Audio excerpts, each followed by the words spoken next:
ത്രിയേക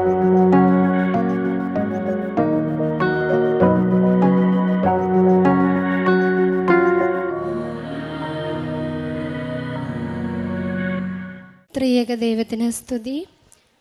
കൃപാസനത്തിൽ ജീവനോട് പ്രത്യക്ഷപ്പെട്ട പരിശുദ്ധ അമ്മയുടെ മുമ്പിൽ ഇന്നും അനുഗ്രഹങ്ങൾ ചൊരിഞ്ഞു കൊണ്ടിരിക്കുന്ന ഈ അമ്മയുടെ മുമ്പിൽ എന്നെയും കുടുംബത്തെയും സാക്ഷ്യം പറയാൻ ഉയർത്തിയതിന് ഈശോയ്ക്കും പരിശുദ്ധ അമ്മയ്ക്കും ആയിരം ആയിരം നന്ദി സമർപ്പിക്കുന്നു.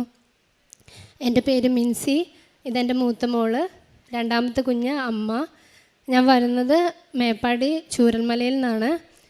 എൻ്റെ ആദ്യത്തെ സാക്ഷ്യം, ഞാൻ ആദ്യമായിട്ട് ഉടമ്പടി എടുത്തത് 28/3/2023 മാർച്ച് 28 എടുത്തത്. വരാനുണ്ടായിരുന്ന സാഹചര്യം, മോൾക്ക് എപ്പോഴും മോഷൻ പോകുന്നൊരു അസുഖമായിരുന്നു. ആദ്യം വലിയ പ്രശ്നമായിരുന്നില്ല. പിന്നെ അത് സിവിയറായി.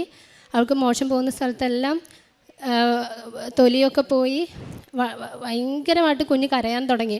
അപ്പോഴാണ് ശ്രദ്ധിച്ചത്, അവിടുത്തെ തൊലിയൊക്കെ പോയി ഭയങ്കരമായിട്ട് ആ രോഗം കൂടിയിട്ടുണ്ടായിരുന്നു. മോള് നിർത്താതെ കരച്ചിലായിരുന്നു 2-3 ദിവസം. അങ്ങനെ വേഗം ഞങ്ങളൊരു 9 മാസത്തോളം കോഴിക്കോട് ഹോസ്പിറ്റലിൽ ചികിത്സിച്ചതാണ്. ഇവളുടെയും എപ്പോഴും ഈ മോഷൻ പോകുന്നതിന് അതിനൊരു മാറ്റം ഉണ്ടായിരുന്നില്ല. പിന്നെയാണ് അത് സിവിയറായി അങ്ങനെ ഒരു രോഗമായി മൂർച്ഛിച്ചത്. അങ്ങനെ ഹോസ്പിറ്റലിലേക്ക് വിംസിലേക്ക് ഞങ്ങൾ പോയി.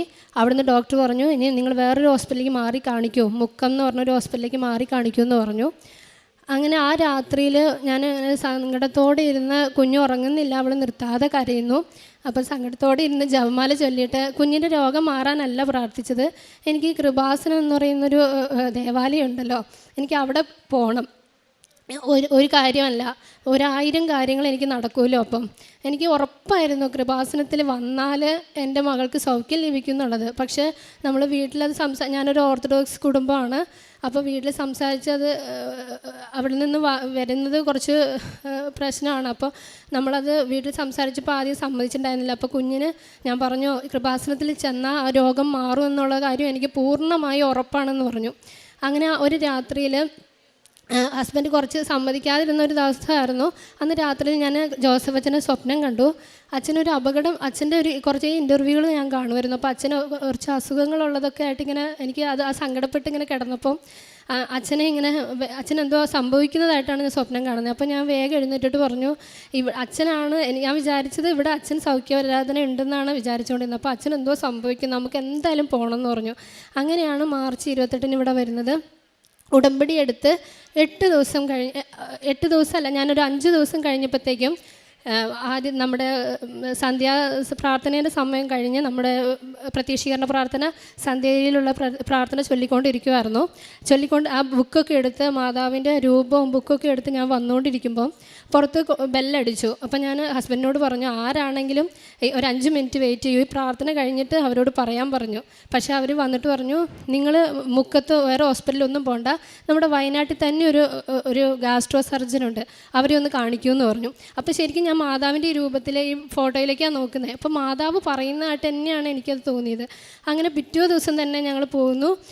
അവിടുന്ന് ഡോക്ടർ ഇതുവരെയും ആ 1 വർഷത്തോളം ചികിത്സിച്ച മരുന്നേ അല്ല അവൾക്ക് സജസ്റ്റ് ചെയ്തത്.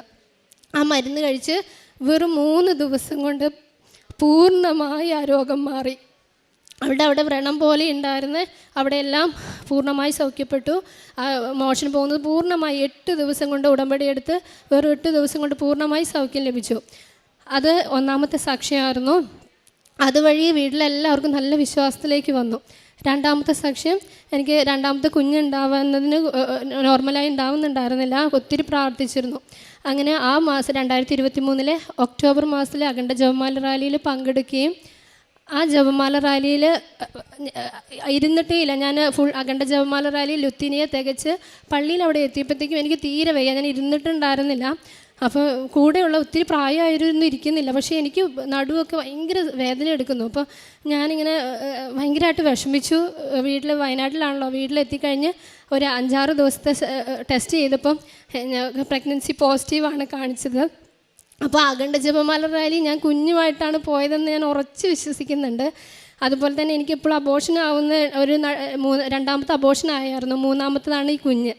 അപ്പം എനിക്കധികം അങ്ങനെ ഭാരം എടുക്കാനോ എപ്പോഴും ബെഡ് റെസ്റ്റ് ആയിരുന്നു ഉണ്ടായിരുന്നത്. ആദ്യത്തെ കുഞ്ഞിനും ബെഡ് റെസ്റ്റ് പറഞ്ഞിട്ടുണ്ടായിരുന്നു. അപ്പോൾ എന്നാൽ ഇത്രയും കിലോമീറ്റർ നടന്ന് പരിശുദ്ധ അമ്മയോടൊപ്പം ജപമാല ചൊല്ലിയതിൽ നിന്ന് എനിക്ക് ലഭിച്ച കുഞ്ഞാണ് രണ്ടാമത്തെ കുഞ്ഞ്. അതിന് പരിശുദ്ധ അമ്മയ്ക്കും എൻ്റെ ഈശോയ്ക്കും 1000 നന്ദി പറയുന്നു. മൂന്നാമത്തെ സാക്ഷ്യം, എൻ്റെ സഹോദരൻ്റെ വിവാഹം നടക്കാൻ 5 വർഷമായി. അദ്ദേഹം മിലിറ്ററിയിലാണ്. പക്ഷേ വേഗം നടക്കുമെന്ന് വിചാരിച്ചിട്ടും 5 വർഷത്തോളം വിവാഹം നടക്കാതെ ഞങ്ങൾ കാത്തിരുന്നു. ഒരുപാട് കൊല്ലത്തുനിന്ന് വരെ ഞങ്ങൾക്ക് ആലോചന വന്നിട്ടുണ്ടായിരുന്നു, അതുപോലും നടന്നില്ല. പക്ഷേ ഞാൻ ഉടമ്പടി എടുത്ത് വെച്ചതിന് ശേഷം സഹോദരൻ്റെ വിവാഹം പെട്ടെന്ന് അത് തൊട്ടടുത്തുനിന്ന് തന്നെ നടക്കുകയുണ്ടായി. ഒരു 10 കിലോമീറ്റർ അടുത്തുനിന്ന് തന്നെ ഞങ്ങളുടെ സഹോദരൻ്റെ വിവാഹം നടന്നു. നാലാമത്തെ സാക്ഷി എന്ന് പറയുന്നത് നിങ്ങൾക്കറിയാലോ, ചൂരൽമലയിൽ ഉരുൾപൊട്ടലുണ്ടായത്. അതിൽ ഞാൻ ഈ ഉടമ്പടി എടുത്തതിൻ്റെ ഉടമ്പടി അവസാനിച്ചിരുന്നു. പക്ഷേ എങ്കിലും ഞാൻ അഖണ്ഡ ജപമാല റാലി കഴിഞ്ഞ് വന്നതിൻ്റെ ആ 2 ദിവസം കഴിഞ്ഞ് കഴിഞ്ഞപ്പോൾ രാത്രിയിൽ ശക്തമായി മഴ പെയ്യുന്നതാണ് സ്വപ്നം കാണുന്നത്. ദണ്ട് പോലെ ഒരു ദണ്ടാണ് സ്വപ്നത്തിൽ കാണുന്നത്. പിന്നെ എൻ്റെ മോള് കരയുന്നതാണ് രണ്ടാമത് കാണുന്നത്. അപ്പോൾ ഈ മഴയുടെ ശക്തി എനിക്ക് ഭയങ്കരമായിട്ട് പേടിച്ചു പോയി ഞാൻ ആ മഴ അങ്ങനെ പെയ്യുന്ന കണ്ടപ്പം. അതിനു മുമ്പേ പുത്തുമല അപകടം നടന്നിരുന്നു ഞങ്ങളുടെ അവിടെ. അപ്പം ഞാൻ വിചാരിച്ചു ഈ മഴ എപ്പോഴും ആ ഒരു ഇതുള്ളത് കൊണ്ടായിരിക്കും ഞാനിതിങ്ങനെ കാണണേന്ന് വിചാരിച്ചു. പക്ഷെ ഒരു 2-3-4 ദിവസം കൂടി കഴിഞ്ഞ് കഴിഞ്ഞപ്പോൾ വീണ്ടും സ്വപ്നത്തിൽ കാണുന്നത്, ഞാൻ പഠിച്ച കോളേജിലൂടെ നടന്നു പോകുന്നു. പരിശുദ്ധ അമ്മ ആ ലാബിൻ്റെ ഉള്ളിൽ വലിയ രൂപത്തിൽ പരിശുദ്ധ അമ്മയുടെ ചിത്രം.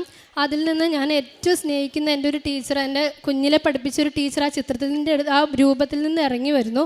എന്നോട് പറയുന്നു, 6 മാസം കഴിഞ്ഞ് 3-ാമത്തെ തീയതി നീ ദൈവത്തെ കാണും എന്ന് പറഞ്ഞിട്ട്. അപ്പം എനിക്കത് ചിരിച്ചുകൊണ്ടല്ല പറയുന്നത്. ആ സന്ദർഭം, ആ സ്വപ്നം എനിക്ക് ഭയങ്കര പേടിയാണ് ഉണ്ടാക്കിയത്. ഞാൻ ആ സ്വപ്നത്തിൽ നിന്ന് ഉണർന്ന് അപ്പം തന്നെ ഡയറിയിൽ എഴുതി വെച്ചു, 6 മാസം കൂട്ടിക്കഴിഞ്ഞ് ജൂലൈ 3 എന്ന് എഴുതി വെച്ചു. എന്താണ് അന്ന് നടക്കുന്നതെന്ന് അറിയില്ല, പക്ഷേ എനിക്ക് പേടിയായിരുന്നു. അത് ജനുവരിയിലാണ് ഞാൻ അങ്ങനെ എനിക്ക് ഉണ്ടായത്. അങ്ങനെ ഡെലിവറി എനിക്ക് കുഞ്ഞിനെ പറഞ്ഞത് ജൂലൈ 14 ആദ്യത്തെ ഫസ്റ്റ് വീക്ക് തന്നെ നമുക്ക് ഡെലിവറി പ്രതീക്ഷിക്കാമെന്ന് പറഞ്ഞു. അപ്പോൾ എൻ്റെ വിചാരം അന്ന് എന്തെങ്കിലും അപകടം ഉണ്ടാവും എന്നായിരുന്നു ഞാൻ വിചാരിച്ചിരുന്നത്. പക്ഷേ കുഞ്ഞുണ്ടായത് ജൂൺ 28 കുഞ്ഞുണ്ടായി. അപ്പോൾ ഞാൻ വിചാരിച്ചു എന്നാലും എനിക്ക് ഉറപ്പായിരുന്നു, ജപമാല ചൊല്ലിക്കൊണ്ടേയിരുന്നു, ഒരുപാട് ജപമാല ചൊല്ലി. എനിക്ക് ഉറപ്പായിരുന്നു എന്തോ ഒരു അപകടം സംഭവിക്കുന്നുണ്ട്. പക്ഷെ നമുക്കറിയില്ല. ഇതിനു മുമ്പ് എനിക്കിങ്ങനെയൊന്നും, നമ്മൾ ആത്മീയമായി അത്ര വളർന്ന അങ്ങനെ ഉള്ളതൊന്നും അല്ല. പക്ഷേ ഞാൻ ആരോടും പറഞ്ഞില്ല, ഞാൻ ഉള്ളിൽ ഇങ്ങനെ പറഞ്ഞു. പക്ഷേ ലാസ്റ്റ് എൻ്റെ മോൾ എന്നെ പിരിഞ്ഞ് നിന്നിട്ടേ ഇല്ല. അപ്പോൾ ഡെലിവറി കഴിഞ്ഞ് ഫുൾ ടൈം എൻ്റെ കൂടെ ഉണ്ടായിരുന്നു. അങ്ങനെ ഒരു ജൂലൈ 25 ആയപ്പോൾ എൻ്റെ മോളെ ചൂരൽമലയിലേക്ക് കൊണ്ടുപോയി. സൂചിപ്പാറ അടുത്താണ് ഞങ്ങളുടെ, ചുരമലയിൽ 1 കിലോമീറ്റർ സൂചിപ്പാറയാണ് ഞങ്ങളുടെ സ്ഥലം.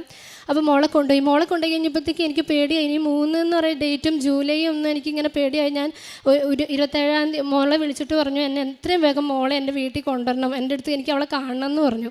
അപ്പോൾ പറഞ്ഞു അവൾക്ക് കുഴപ്പമില്ല എന്ന് പറഞ്ഞു. അപ്പോൾ ഞാൻ പറഞ്ഞു, ഞാൻ ഇങ്ങനെ ഒരു ഡേറ്റ് കാണുന്നുണ്ട്, എനിക്ക് പേടിയാവുന്നു, അവിടെ ശക്തമായ മഴയല്ലേ എന്ന് പറഞ്ഞു. അങ്ങനെ ഹസ്ബൻഡിൻ്റെ അമ്മ 27-ാം തീയതി രാവിലെ മോളെ വീട്ടിൽ കൊണ്ടുവന്നാക്കി. അവിടെ സംഭവം നടക്കുന്നത്, ഉരുൾപൊട്ടൽ നടക്കുന്നത് ജൂലൈ 30 അപ്പോൾ എനിക്ക് കാണിച്ചു തന്നത് ജൂലൈ 3 എന്ന് പറയുന്നൊരു ഡേറ്റാണ് കാണിച്ചു തന്നത്. അപ്പോൾ ആ സമയത്ത് നിങ്ങൾക്കറിയാവുന്നതുപോലെ തന്നെ വളരെ ഭീകരമായൊരു അന്തരീക്ഷമായിരുന്നു. കുഞ്ഞ് ഞാനില്ലാതെ ഒരുപാട് ഭയപ്പെട്ടു പോയേനെ. ആ സമയത്തെല്ലാം പരിശുദ്ധ അമ്മ ഞങ്ങളെ കൈകളിൽ താങ്ങി. അവിടെ നിന്നും ഞങ്ങളുടെ പ്രദേശത്തു നിന്നും ഒരു കുഴപ്പവും കൂടാതെ, ഞങ്ങളുടെ വേണ്ടപ്പെട്ടവർക്കും ഞങ്ങളുടെ കസിൻസിനൊന്നും ഒരു കുഴപ്പവും കൂടാതെ പരിശുദ്ധ അമ്മ ഞങ്ങളെ താങ്ങി. അത് ഞാൻ ഉറപ്പായിട്ട് വിശ്വസിക്കുന്നു. ആ ദർശനത്തിലൂടെ നിർത്താതെയുള്ള ജപമാലയിലൂടെയും എൻ്റെ കൃപാസനത്തിൽ എൻ്റെ പരിശുദ്ധ അമ്മയുടെ സാന്നിധ്യം കൊണ്ടുമാണെന്ന് ഞാൻ ഉറച്ചു വിശ്വസിക്കുന്നു. അതിന് ഒരുപാട് നന്ദി അനുഗ്രഹങ്ങളും തന്നുകൊണ്ടിരിക്കുന്ന, എൻ്റെ കുടുംബത്തിന് ഇനിയും തന്നുകൊണ്ടിരിക്കുന്നത് പരിശുദ്ധ അമ്മയ്ക്കും എൻ്റെ ഈശോയ്ക്കും ഒരുപാട് നന്ദി പറയുന്നു. യേശുവേ നന്ദി, യേശുവേ സ്തുതി, യേശുവേ ആരാധന. ഹല്ലേലൂയ. കാരുണ്യ പ്രവർത്തനങ്ങൾ പൊതിച്ചോറ് കെട്ടി ഞാൻ കൊണ്ടു കൊടുക്കുമായിരുന്നു. ഒരു തവണ വൃദ്ധസദനത്തിലൊക്കെ പോയി രോഗികളൊക്കെ സന്ദർശിച്ച് അവർക്ക് വേണ്ടതായതെല്ലാം ചെയ്ത്, കുഞ്ഞുങ്ങളെ മോളെ ഇട്ട് പോകാനും ഞാൻ പറഞ്ഞല്ലോ അസുഖമുള്ളതുകൊണ്ടും ഒരു തവണ പോയിരുന്നു. അവർക്ക് വേണ്ടതെല്ലാം ചെയ്തു കൊടുത്തു. അതുപോലെ തന്നെ ഞങ്ങളുടെ ഒരു ഭിക്ഷാടനത്തിന് ഞങ്ങളുടെ പള്ളിയിൽ വരുന്ന ഒരു അമ്മയുണ്ടായിരുന്നു. അമ്മയ്ക്ക് വേണ്ടതെല്ലാം ചെയ്തു കൊടുത്തു. അപ്പോൾ അമ്മയ്ക്ക് എപ്പോഴും ഇങ്ങനെ സ്മെല്ലായിരുന്നു. അപ്പോൾ ഞാനിങ്ങനെ വിചാരിക്കും, നമുക്ക് അവരെ കുളിപ്പിക്കാനും കഴിയില്ല. ഞാനപ്പോൾ ഇങ്ങനെ അമ്മേനോട് പ്രാർത്ഥിക്കും, മാതാവേ ഇവരെ ആരെങ്കിലും ഒന്ന് ഏറ്റെടുത്തിരുന്നെങ്കിൽ വരുന്നെങ്കിൽ എന്ന്. അപ്പോൾ ആരെങ്കിലും വരുമ്പോഴത്തേക്ക് ഈ അമ്മ ഓടും, ആരുടെ അടുത്ത് പോവില്ല എന്നാണ് പറയുക. അപ്പോൾ ഞാനിങ്ങനെ പരിശുദ്ധ അമ്മയോട് ഇങ്ങനെ ജപമാല ചൊല്ലി പ്രാർത്ഥിച്ച് കഴിഞ്ഞാൽ പിറ്റത്തെ ആഴ്ച അമ്മേനെ കാണില്ല. അമ്മേനെ കുറേ സാമൂഹ്യ പ്രവർത്തകർ കൊണ്ടുപോയി അവരെ ശുശ്രൂഷിച്ചു എന്നാണ് ഞാൻ അറിയുന്നത്. ഇപ്പോൾ അടുത്ത് മരണപ്പെട്ടു. അതെനിക്ക് ഭയങ്കര സന്തോഷം. കാരണം ഞാൻ ഇവിടെ വന്ന് ഉടമ്പടി എടുത്ത് അമ്മയ്ക്ക് വേണ്ടിയിട്ട് ഞാൻ ഒരുപാട് കാര്യങ്ങൾ ചെയ്തു കൊടുത്തിരുന്നു ഈ ഉടമ്പടിയിലൂടെ. അതുകൊണ്ട് അതെനിക്കൊരു മറക്കാൻ പറ്റാത്തൊരു അനുഭവമാണ്. പത്രം എന്ന് പറയുന്നത് പ്രേക്ഷിത പ്രവർത്തനങ്ങൾ. പത്രം ഞാൻ എല്ലാ സ്റ്റാൻഡിലൂടെ, ഓട്ടോ സ്റ്റാൻഡിലൂടെ എൻ്റെ മോളെ എടുത്ത് ഞാൻ പോകുമായിരുന്നു. കാരണം എനിക്ക് 8ാമത്തെ ദിവസമാണ് എനിക്ക് ഈ അത്ഭുതം സംഭവിച്ചത്. അതുകൊണ്ട് ആ പത്രത്തിലൂടെയൊക്കെ ഞാൻ എൻ്റെ മോളെയും കൊണ്ട് പോയിട്ട് ഒരു ദിവസം ഇങ്ങനെ ഞാൻ പറഞ്ഞു, ഇവൾക്കാണ് എൻ്റെ കുഞ്ഞിലൂടെ നടന്ന അനുഭവമാണ് എനിക്ക് പറയാനുള്ളത്. ഇത് അത്ഭുതം നടക്കുന്ന പരിശുദ്ധമ്മ ജീവനോട് പ്രത്യക്ഷപ്പെട്ട സ്ഥലം തന്നെയാണ് എന്നുള്ളതിൽ ഞാൻ അവർ പറയുമായിരുന്നു. അങ്ങനെ എല്ലാവരോടത്തും ഞാൻ ഇതുവരെ പത്രം കൊടുക്കുന്നതിന് നാണിച്ചിട്ടേ ഇല്ല. ഒരുപാട് പേർക്ക് എനിക്ക് കിട്ടുന്ന പത്രങ്ങളെല്ലാം ഞാൻ കൊടുത്തവർക്ക് കൊടുക്കാതെയും എല്ലാ മതത്തിൽപ്പെട്ടവർക്കും കൊടുത്തിരുന്നു. ഒരുപാട് പേർക്ക് എന്നെ അന്വേഷിച്ച് കൃപാസനം എന്താണെന്ന് അന്വേഷിച്ച് അവിടേക്ക് വന്നിട്ടുമുണ്ട്. രണ്ടാമത്തെ കാര്യം, ജപമാലയും പ്രാർത്ഥനയും ജീവിതം ആത്മീയമായി ഒരുപാട് ഉയർന്നു. ഒട്ടുമല്ലായിരുന്നു എങ്കിലും, ഇപ്പോൾ ഒന്നുമല്ല എങ്കിലും പണ്ടുള്ളതിനേക്കാളും പരിശുദ്ധ അമ്മ കൈപിടിച്ച് നടത്തുന്നു. ഇനിയും നടത്തട്ടെ എന്ന് വളരെ ആഗ്രഹിക്കുന്നു, പ്രാർത്ഥിക്കുന്നു.